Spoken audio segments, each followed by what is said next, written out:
नमस्कार विद्यार्थी मित्रांनो, स्वराज्य या आपल्या युट्यूब चॅनलवरती तुम्हा सर्वांचं परत एकदा स्वागत आहे. आजच्या व्हिडिओमध्ये आपण 18 सप्टेंबर 2022 पर्यंतचे महत्त्वाचे चालू घडामोडीचे प्रश्न पाहणार आहोत. तत्पूर्वी जर आपण चॅनलवरती नवीन असाल तर चॅनलला लगेच सबस्क्राईब करून घ्या आणि शेजारी असणारे बेल आयकॉनचे बटन दाबायला विसरू नका, जेणेकरून आपल्या चॅनलवरती येणाऱ्या करंट अफेअरच्या व्हिडिओचे अपडेट तुम्हाला वेळच्या वेळी मिळत राहतील. चला तर मग आजच्या व्हिडिओला सुरुवात करूया. आजचा आपला पहिला प्रश्न आहे, पहिली केंद्र आणि राज्य विज्ञान परिषद कोणत्या ठिकाणी आयोजित करण्यात आली होती? तर पहिल्यांदाच केंद्र व राज्य विज्ञान परिषदेचं आयोजन जे आहे ते अहमदाबाद या शहरामध्ये करण्यात आलं होतं. पर्याय क्रमांक दुसरा अहमदाबाद याचं योग्य उत्तर आहे. तर ही जी पहिली केंद्र व राज्य विज्ञान परिषद होती तिचा कालावधी होता 10 व 11 सप्टेंबर 2022. या परिषदेचे उद्घाटन भारताचे पंतप्रधान नरेंद्र मोदी यांनी केलेलं आहे आणि ही अशा प्रकारची पहिलीच परिषद होती हे आपण लक्षात ठेवायचं आहे. आणि मग या परिषदेमध्ये कोण सहभागी झालं होतं? तर केंद्र आणि राज्य स्तरावरील विज्ञान आणि तंत्रज्ञान मंत्री आणि सचिवांच्या या परिषदेमध्ये सहभाग होता हे आपण लक्षात ठेवायचं आहे. यानंतर आपण पुढचा प्रश्न पाहूया. राष्ट्रीय आयुर्वेद दिनाच्या निमित्तानं हर दिन हर घर आयुर्वेद या संकल्पनेसह आयुष मंत्रालयानं किती आठवड्यांचा विशेष उपक्रम सुरू केला आहे? तर राष्ट्रीय आयुर्वेद दिनाच्या निमित्तानं हर दिन हर घर आयुर्वेद या संकल्पनेसह आयुष मंत्रालयानं 6 आठवड्यांचा विशेष उपक्रम सुरू केलेला आहे. पर्याय क्रमांक तिसरा 6 आठवडे याचं योग्य उत्तर आहे. आणि मग याच आयुर्वेद दिनाच्या निमित्तानं हर दिन हर घर आयुर्वेद या मुख्य संकल्पनेसह आयुष मंत्रालयाच्या अंतर्गत अखिल भारतीय आयुर्वेद संस्थेनं 12 सप्टेंबर ते 23 ऑक्टोबर 2022 या कालावधीमध्ये 6 आठवड्यांचा विशेष उपक्रम सुरू केलेला आहे. आणि या उपक्रमाचं उद्घाटन जे आहे ते भारताचे आयुष मंत्री सर्बानंद सोनोवाल यांनी केलेलं आहे हे आपण लक्षात ठेवायचं आहे. आणि राष्ट्रीय आयुर्वेद दिन जो आहे तो 23 ऑक्टोबर 2022 ला यावर्षीचा राष्ट्रीय आयुर्वेद दिन आहे, कारण की तो धन्वंतरीच्या जयंतीला साजरा केला जातो. धन्वंतरीची जयंतीला आपण धनतेरस देखील म्हणतो आणि ती तिथीनुसार असते. त्यामुळे यावर्षीचा आयुर्वेद दिन जो आहे तो 23 ऑक्टोबर 2022 ला आलेला आहे. यानंतर पुढचा प्रश्न पाहूया.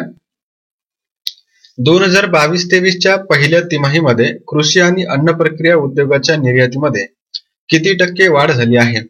तर 2022-23 ची जी पहिली तिमाही आहे त्या तिमाहीमध्ये कृषी आणि अन्न प्रक्रिया उद्योगाच्या निर्यातीमध्ये गेल्या वर्षीच्या याच कालावधीच्या तुलनेमध्ये 30% वाढ झालेली आहे. पर्याय क्रमांक तिसरा 30% याचं योग्य उत्तर आहे. तर याबद्दल आपण माहिती घेऊया. वाणिज्यिक माहिती आणि सांख्यिकी महासंचालनालयानं जारी केलेल्या प्राथमिक आकडेवारीनुसार एप्रिल ते जुलै 2022 या पहिल्या तिमाहीमध्ये भारताच्या कृषी आणि अन्न प्रक्रिया उद्योगाची निर्यात जी आहे ती $9,598 दशलक्ष झालेली आहे, जी गेल्या वर्षीच्या याच कालावधीच्या तुलनेमध्ये 30% वाढलेली आहे. मग निर्यात तर या पहिल्या तिमाहीमध्येच गेल्या वर्षीच्या तुलनेमध्ये 30% वाढलेली आहे, पण या 2022-23 या वर्षामध्ये भारताचं कृषी आणि अन्न प्रक्रिया उद्योगाच्या निर्यातीचे लक्ष्य किती आहे? तर ते लक्ष्य आपल्याला माहिती पाहिजे. ते आहे $23.56 अब्ज निर्यातीचं लक्ष्य या 2022-23 या वर्षासाठी भारतानं ठेवलेलं आहे. आणि त्यापैकी 9.59 अब्ज डॉलरचं लक्ष्य जे आहे ते पहिल्या तिमाहीमध्ये साध्य झालेलं आहे. तर ह्या गोष्टी लक्षात ठेवा. आणि यानंतर पुढचा प्रश्न आपण पाहूया. ऑगस्ट 2022 या महिन्यामध्ये किरकोळ महागाई दर किती राहिला आहे? तर 2022च्या ऑगस्ट महिन्यामध्ये किरकोळ महागाई दर जो आहे तो 7% एवढा राहिलेला आहे. पर्याय क्रमांक तिसरा 7% याचं योग्य उत्तर आहे. किरकोळ महागाई दर म्हणजेच काय? तर कंझ्युमर प्राइस इंडेक्स, त्यालाच आपण CPI देखील म्हणतो किंवा ग्राहक किंमत निर्देशांक. तर केंद्रीय सांख्यिकी आणि कार्यक्रम अंमलबजावणी मंत्रालयानं जाहीर केलेल्या आकडेवारीनुसार सलग 8वा महिना जो आहे तो किरकोळ महागाई दर RBIच्या मर्यादेपेक्षा जास्त राहिलेला आहे. तर मग RBI ची मर्यादा देखील आपल्याला माहित असली पाहिजे. अर्थशास्त्रामध्ये या संबंधीमध्ये माहिती आहे. तर RBI ची ग्राहक किंमत निर्देशांकासाठी जी महागाईची मर्यादा आहे ती 4+2 किंवा 4-2 याच्यापेक्षा जास्त किंवा कमी RBIचा जो महागाईचा दर आहे तो असू नये. म्हणजेच 6% जास्तीत जास्त आणि कमीत कमी 2%, मात्र सरासरी 4% एवढा महागाई दर राहावा असे RBIची काय आहे तर नियमावली आहे. मग ऑगस्ट 2022 या महिन्यामध्ये किरकोळ महागाई दर जो आहे तो 7% एवढा राहिलेला आहे, जो जुलै 2022 या महिन्यामध्ये 6.71% इतका होता. आणि मग ऑगस्ट मध्ये किरकोळ महागाई दरामध्ये वाढ होण्याचं कारण काय आहे? तर अन्नधान्य आणि भाजीपाल्याच्या वाढलेल्या किमतीमुळे CPI मध्ये वाढ झालेली आहे. तर अशा प्रकारे CPIच्या बाबतीमध्ये माहिती लक्षात ठेवा. आणि CPI जो आहे तो या वर्षामध्ये सलग काय आहे तर जास्तच आहे RBIच्या लिमिटपेक्षा. तर याबद्दल आपण पुढचा प्रश्न पाहूया. जानेवारी ते ऑगस्ट 2022 या कालावधीमध्ये कोणत्या महिन्यामध्ये किरकोळ महागाई दर जो आहे तो सर्वात कमी राहिलेला आहे? तर जानेवारी पासून ऑगस्ट 2022 पर्यंत आपल्या भारताचा किरकोळ महागाई दर जो आहे तो जानेवारी महिन्यातच कमी राहिलेला आहे. पर्याय क्रमांक पहिला जानेवारी याचं योग्य उत्तर आहे. जानेवारी 2022 मध्ये 6.1% एवढा आपला सीपीआय राहिलेला आहे. तर आपल्याला सीपीआयचा हा दर माहित असणं गरजेचं आहे, कारण की यावर्षी सीपीआय जो आहे तो सलग आरबीआयच्या मर्यादेपेक्षा जास्त राहिलेला आहे. तर जानेवारीमध्ये 6.1% एवढा जो सीपीआय आहे तो सर्वात कमी आहे 2022 या वर्षामधील. आणि 2022 मधील सर्वाधिक महागाईचा दर जो आहे तो एप्रिल महिन्यामध्ये राहिला होता 7.79%, जो की तुम्हाला रेड याच्यामध्ये कलर मध्ये दिसतोय. तर अशा प्रकारे हे महागाई दर लक्षात ठेवा. याच्यामध्ये जानेवारी पासून एप्रिल पर्यंत जे होते ते वाढ होत गेली, त्यानंतर परत एप्रिल पासून जुलै पर्यंत घट झाली आणि आता परत ऑगस्ट मध्ये त्यामध्ये वाढ झालेली आहे. तर हे तुम्ही व्यवस्थित लक्षात ठेवायचं आहे. यानंतर आपण पुढचा प्रश्न पाहूया. नीती आयोगाच्या अहवालानुसार पोषण अभियानाच्या अंमलबजावणीच्या बाबतीमध्ये कोणतं राज्य पहिलं आलेलं आहे?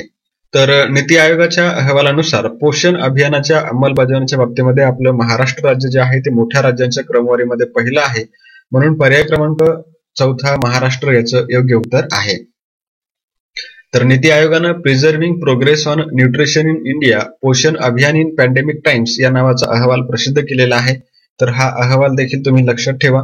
आणि केंद्र सरकारच्या पोषण अभियानाच्या एकूण अंमलबजावणीच्या बाबतीमध्ये महाराष्ट्र, आंध्र प्रदेश आणि गुजरात हे जे राज्य आहेत ती मोठ्या राज्यांमध्ये पहिली 3 राज्य आहेत. हे पहिले 3 राज्य व्यवस्थित लक्षात ठेवायचे आहेत. त्याचबरोबर छोट्या राज्यांमध्ये सिक्कीम, मेघालय आणि त्रिपुरा ही पहिली 3 राज्य आहेत. त्यानंतर केंद्रशासित प्रदेशांमध्ये दादरा आणि नगर हवेली आणि दमन आणि दीव आघाडीवर आहे. तर अशा प्रकारे हे राज्य, केंद्रशासित प्रदेश आणि छोटी राज्य हे सर्व व्यवस्थित लक्षात ठेवा. आणि पोषण अभियानाच्या एकूण अंमलबजावणीच्या बाबतीमध्ये पंजाब हे जे राज्य आहे ते मोठ्या राज्यांमध्ये सर्वात कमी कामगिरी करणारं राज्य ठरलेलं आहे. तर महाराष्ट्र, सिक्कीम आणि दादरा आणि नगर हवेली ही जी 3 नावं आहेत ती व्यवस्थित लक्षात ठेवा. आणि पंजाब एक व्यवस्थित लक्षात ठेवा, कारण की मोठ्या राज्यांमध्ये सर्वात शेवटचं राज्य विचारले जाण्याचे चान्सेस असू शकतात. याचबरोबर आपल्याला पोषण अभियानाबद्दल देखील माहिती घेणं गरजेचं आहे. तर पोषण अभियानाची सुरुवात 8 मार्च 2018 भारताचे पंतप्रधान नरेंद्र मोदी यांनी राजस्थानच्या झुंझुनू जिल्ह्यामध्ये केली होती. आणि मग हे अभियान कशासाठी सुरू केलं होतं? तर किशोरवयीन मुली, गरोदर स्त्रिया, स्तनदा माता आणि 0 ते 6 वर्ष वयोगटातील बालकांच्या पोषण स्थितीवर भर देणं यासाठी या अभियानाची सुरुवात करण्यात आली होती. हे आपण लक्षात ठेवायचं आहे. आणि यानंतर आपण पुढचा प्रश्न पाहूया. भारतामध्ये हायड्रोजन रेल्वे कोणत्या वर्षापर्यंत सुरू करण्याची घोषणा रेल्वे मंत्री अश्विनी वैष्णव यांनी केली आहे? तर आपल्या भारताचे रेल्वे मंत्री आहेत अश्विनी वैष्णव यांनी नुकतीच घोषणा केलेली आहे की आपल्या भारतामध्ये हायड्रोजन रेल्वे जी आहे ती 2023 या वर्षापर्यंत सुरू केली जाणार आहे. पर्याय क्रमांक दुसरा 2023 याचं योग्य उत्तर आहे. मग या ठिकाणी आपल्याला परत एक सब क्वेश्चन तयार होतो की मग जगामधील पहिली हायड्रोजन रेल्वे कोणत्या ठिकाणी सुरू झालेली आहे? तर जगातली पहिली हायड्रोजन रेल्वे ही जर्मनी या देशामध्ये सुरू झालेली आहे. तर हे देखील आपण लक्षात ठेवायचं आहे. आणि आपल्या भारतामध्ये 2023 पर्यंत सुरू होणार आहे. आणि याचबरोबर आता आपल्याला वन लाईनर प्रश्नांचा देखील सराव करायचा आहे. तर सौदी अरेबिया टुरिझम कंपनीनं भारतातील कोणत्या कंपनीसोबत करार केला आहे? तर याचं उत्तर आहे केसरी टूर्स. त्यानंतर दुसरा प्रश्न आहे, फोर्ब्सच्या जगातील सर्वात श्रीमंत व्यक्तींच्या रिअल टाइम अब्जाधीशांच्या यादीमध्ये काही कालावधीकरिता दुसऱ्या क्रमांकावर असणारे पहिले भारतीय अब्जाधीश कोण? तर याचं उत्तर आहे गौतम अदानी. तर मित्रांनो, ही जी फोर्ब्सची रिअल टाइम अब्जाधीशांची यादी आहे ती दररोज कमी जास्त होत असते. त्यामुळे यामध्ये गौतम अदानी जे होते तर ते काही कालावधीसाठी दुसऱ्या क्रमांकावरती होते, मात्र आता परत ते तिसऱ्या क्रमांकावरती आले आहेत. आणि त्यांच्या जे दुसऱ्या आणि तिसऱ्या क्रमांकावरची जी लढत आहे तर ते चालू राहतं, कमी जास्त होत राहतं. त्यामुळे यांच्या संबंधित अशाच बाबतीमध्ये लक्षात ठेवा की काही कालावधीसाठी ते दुसऱ्या क्रमांकावरती पोहोचले होते. तिसरा प्रश्न आहे, पंजाब किंग्ज या संघाच्या मुख्य प्रशिक्षकपदी कोणाची निवड करण्यात आली? तर याचं उत्तर आहे ट्रेव्हिस बेलिस. आणि चौथा प्रश्न आहे, मुंबई इंडियन्स संघाच्या मुख्य प्रशिक्षकपदी कोणाची निवड करण्यात आली? तर याचं उत्तर आहे मार्क बाउचर, जो की दक्षिण आफ्रिकेचा आहे. तर अशा प्रकारे वन लाईनर प्रश्न आहेत. आणि यानंतर पुढचा प्रश्न आहे, कोणत्या राज्यातील विधान परिषदेमध्ये नुकतेच धर्मांतरण विरोधी विधेयक संमत करण्यात आलं आहे? तर नुकताच कर्नाटक राज्यातील विधान परिषदेमध्ये धर्मांतरण विरोधी विधेयक जे आहे ते संमत झालेलं आहे. पर्याय क्रमांक पहिला कर्नाटक याचं योग्य उत्तर आहे. आणि याचबरोबर आपल्याला वन लाईनर प्रश्न बी पाहायचे आहेत. तर पहिला प्रश्न आहे, भारतातील पहिला लिथियम सेल उत्पादन प्रकल्प कोणत्या ठिकाणी आहे? तर याचं उत्तर आहे तिरुपती. तर हा जो लिथियम सेल उत्पादन प्रकल्प आहे, जो की पहिला आहे, तो सध्या चर्चेमध्ये आहे, त्यामुळे ते लक्षात ठेवा. त्यानंतर दुसरा प्रश्न आहे, क्रांतिसिंह नाना पाटलांच्या तुफान सेनेतील महत्वाचे क्रांतिकारक कोण होते, ज्यांचं नुकतंच निधन झालेलं आहे? तर याचं उत्तर आहे बाबू हसन नदाब. तिसरा प्रश्न आहे, कोणत्या राज्याची आरक्षणाची टक्केवारी आता 77% झाली आहे? तर झारखंड या राज्याची आरक्षणाची टक्केवारी जी आहे ती 77% पोहोचलेली आहे. यानंतर चौथा प्रश्न आहे, यावर्षीच्या गंगाधर गाडगीळ पुरस्कारांच्या विजेत्या कोण आहेत? तर याचं उत्तर आहे प्रज्ञा पवार. आणि यानंतर पुढचा प्रश्न आहे, भारताच्या राष्ट्रीय सुरक्षा परिषद सचिवालयानं कोणत्या सरकारसोबत संयुक्तपणे 26 देशांसाठी आभासी सायबर सुरक्षा सराव आयोजित केला होता? तर याचं उत्तर आहे पर्याय क्रमांक 3 UK या देशासोबत भारताच्या राष्ट्रीय सुरक्षा परिषद सचिवालयानं संयुक्तपणे 26 देशांसाठीचा आभासी सायबर सुरक्षा सराव जो आहे तो आयोजित केला होता. याबरोबर वन लाईनर प्रश्नही पाहूया. पहिला प्रश्न आहे, नुकतीच इस्रो, त्यानंतर Indian national space promotion and authorisation centre आणि न्यू स्पेस इंडिया लिमिटेड या तिघांच्या संयुक्त विद्यमाने बेंगळुरू स्पेस एक्स्पोची कितवी आवृत्ती आयोजित करण्यात आली? तर उत्तर आहे 7वी आवृत्ती होती बेंगळुरू स्पेस एक्स्पोची, जी की या 3 संस्थांनी आयोजित केली होती. त्यानंतर दुसरा प्रश्न आहे, भारतीय FMCG कंपनी पिंटोलाने ब्रँड अँबॅसिडर म्हणून कोणाची नियुक्ती केली आहे? तर याचं उत्तर आहे सुनील छेत्री. त्यानंतर तिसरा प्रश्न आहे, भारत इलेक्ट्रॉनिक्स लिमिटेडचे CMD म्हणून कोणी पदभार स्वीकारला? तर याचं उत्तर आहे दिनेश कुमार बत्रा. आणि चौथा प्रश्न आहे, कोणत्या बँकेनं गुजरातमध्ये बँक ऑन व्हील्स हा उपक्रम सुरू केला? तर याचं उत्तर आहे HDFC बँक.